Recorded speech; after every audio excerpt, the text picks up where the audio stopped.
คำนี้นะหลังจากที่ข่าวตะกี้จบไปตีเจ้ากันตีจุจกกันตีห้าก็มีกันจุลปนเนาะกันจุลปนนะมีติดตูพามแกงจุลายจุลปนว่าจะไปได้รับสารจากเจ้าเมืองสนใจจะไปบอกไปกล่าวจะไปเจิญเจ้าเวทสัตระกบาลกับจองต่างๆเหล่านั้นหลังจากตีปูพรามเดินลัดเตียวป่าไม้ก็ไปปะใส่พามเจตบุตรพานเจตบุตรกับหมาประกันนักกันหลายมีตัวยังมาแจกกอยฟังเอาตะกับเด้อมา12 32ตีทำกล่าวอ้างพระเจตบุตรเจตบุตรพรานเลี้ยงไว้ล่าสัตว์สิ่งขอนดงดอนป่าไม้มีตัวเก่งกันไล่เล่นตัวหนึ่งเป็นเก้าชื่อว่าอีเห็นชอบหาตะเวนเห็นเล่นจนแจมตัวหนึ่งนั่นแถมชื่ออีเปแวตามันสอบแลไปไม่พอหาหอกเห็นปูพรามเลี้ยงไว้แก่นจันกามาแหมตัวหนึ่งนั่นสุกเปียงกางขาฝรั่งหือมาหูยานหูตังห่างเงาหูตังจะหน่อยเนาะมีเหวฝรั่งให้บุญนี่นะ ชอบไล่คบกว้างกัดทิ้งแหลดกว้างการงานดีหญิงนักไอโบหลังอ่านนายพรานชอบนักไล่ไก่ป่าได้ตึงวันไอแดงด่างพร้อยไอดีแอลแข็งหลดจนอย่างแห้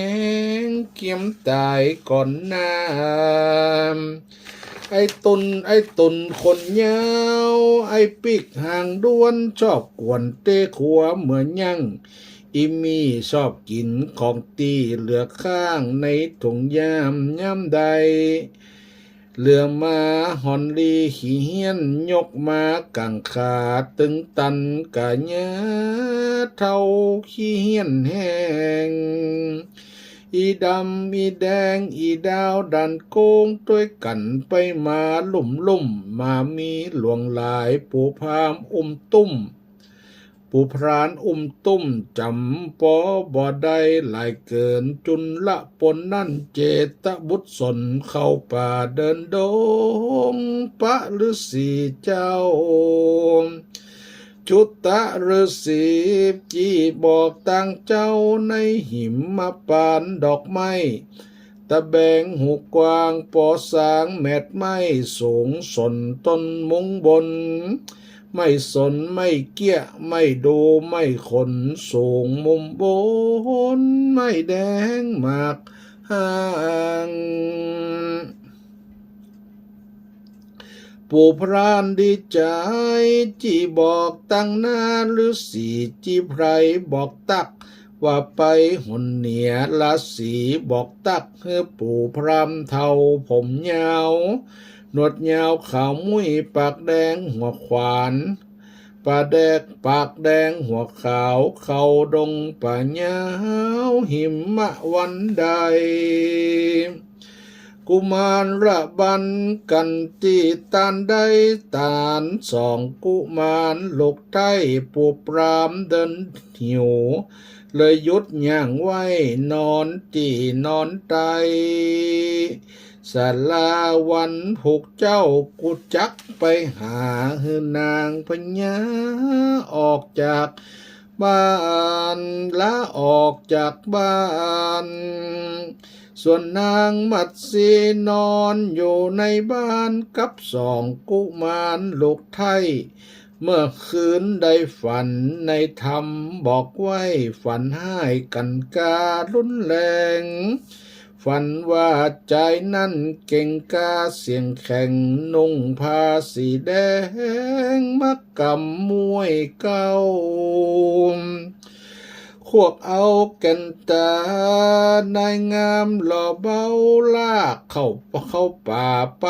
แต่เล่าแล้วยกเอาขวานพาลงแถมเล่ากลางอกน้องเนาดงรามลูกมาผูกเจ้ากอกเข้าไปถามกับหัวใจรามเวสสันตราชเจ้านอกระสัตราเบี่ยงบนจิมเบาแก้ปัญหานายหูจักหูหักว่าบ่เป็นสั่งนางงามน้องหักฝันให้ย่อมใดตั้งดีบางทีถาดน้องบ่ได้สุขขี่กินของบ่ดีถาดแปรเปลี่ยนได้มัจรีผิวงามแม่คำปั่นไตแล้วหนีลงไปจากเต้าเรียบเข้าเกียมของเขียมมืดง่าวสักซากกวยหาบด้วยการก่อนปู่พรามเห็นแล้วแม่สายสมอนกาบหาบกวยเตรียมก้อนละออกจากบ้านเลยเข้าไปบ่หยุดบ่ยานขอหักเตตานถาดสีใดถาดใดขอเจ้ากุมารทำตามกล่าวไว้ว่าสองเจียเจ้าจารีกันน้องไทยแม่ยอดอิทธิกันหาจารีมาเยาะย่องเยี่ยมพอยังปู่พรามได้ยินพร้อมเสียงขานสำเนียงตอบรับในการตำตานกุมารตีหักจากตนเจ้าบิดาสองกุมารน้อยลำห้อยทลาหนีออกสาราลงสะตากว้างหอบอยู่ลงกลางน้ำนิ่งกระด้างเอาใบบัวฟางตาไว้ปกยังบนหัวสองแก้วแก่นไทยกวดจักฝากข้างมันดาปุญสมปานนั้นยอดปรารถนาสมโพธิญาลออยู่ตั้งนานบุญสมพรหากุมารสององค์น้องลาตามในศาลาเรียบเลาะหูเรียกเคียงขานเมินนานเฉพาะก็หายเงียบปิงเย็นวอยมาเตะลูกเตะบอนหนีถอยปอจักรอคอยลูกอยู่ที่นี่หากลูกเหลือกำคนซับปลีป่อว่าบอดีลูกหักพ่อแม่สั่งสอนแง่งอนยิ่งนักเป็นคนบาปใบลืมกุลพ่อทำดีแล้วลูกเต้าบ่อนนนเปิ้นว่าลืมกุลคงใจบ่ได้จารีกันหา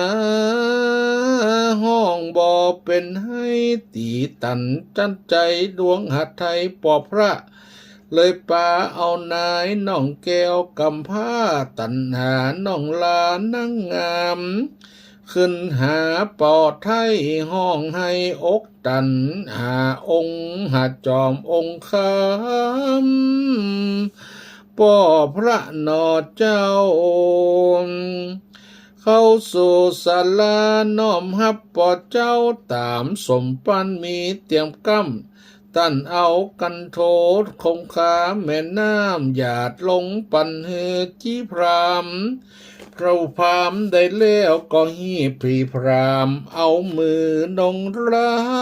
มมัดแขนสอดแปมจารีกันหารากถูออกไปลงด้วยไม่แซ่บ่อนแหลพอแต่ตันเจ้าจารีกันหา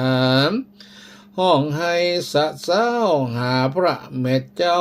มันดาแม่จักมาห้องเฮียกเจ้าน้ำตาเฮียกเจ้ากันหา โอ้ยอันนี้จ้าใจหายเหียดแห้งตั้งคำและควายภายในเตรียมแห้งตาวันลงแรงคำเจ้าเหมือนน้ำเหือดหายเขินนานเงินสายนั้นเล่าเกิดหาลูกเต้าในไงส่วนปู่พรามนั่นฟังลากถูกตามสองเจ้าคนงามบุตรตีดาเขียนสัมโพธิญาณเลยติดแปดเปลี่ยนยังเจตนาตันนั้นและอดขันตีที่มีเสียงพร่ำแปลงใจแข่งใจต่อสู้ยังมันกูเหอตาดแล้วบอกกวนสงสารสัมโพธิญาณรออยู่ตั้งนารออยู่ตั้งนานะจนละผลนะผ่านเจตบุตรนะตอนนี้ก็มาจบตรงติกุมารนะเวสสันตละตานโลกตานเต้านะเพื่อที่จะหวังสัมโพธิญาณอันอื่นอันใดนั่นจะเป็นจะใดกะทากอยฟังเอาหำเด้อพ่อแม่พี่น้อง